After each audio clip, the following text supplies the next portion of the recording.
Also tonight, a bill created in the wake of the brutal murder of a Lockport group home worker is moving forward.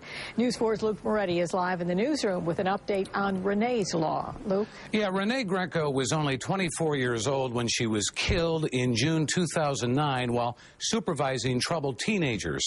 Some believe the state's juvenile justice system failed her, and now they want some changes.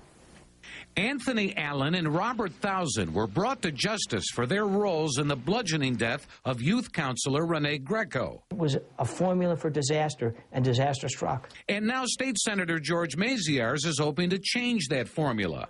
Maziarz and his Senate colleague, Kathy Young of Olean, will push for passage of a bill, Renee's Law. Renee Greco had no idea that the individuals that she was with were violent offenders. The legislation, among other things, addresses staff training and requires that agencies, such as the one that operated the Avenue House in Lockport, have a full background report on juveniles. She had a right to know with who she was dealing with. Carla and Mark Sauberand, still grieving over their niece's death, believe the system needs to be changed.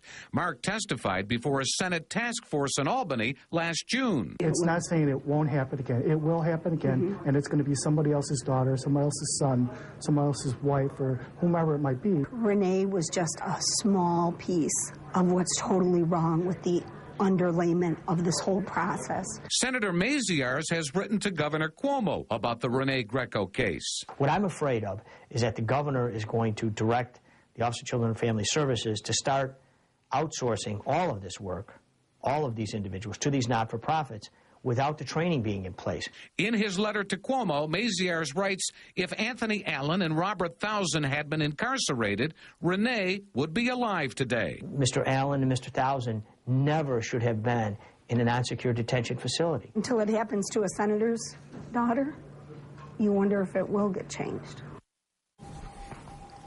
Maziarz says the bottom line is that Renee Greco should never have been put in a position where that could have happened.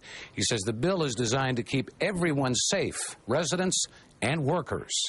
In the newsroom, Luke Moretti, News 4.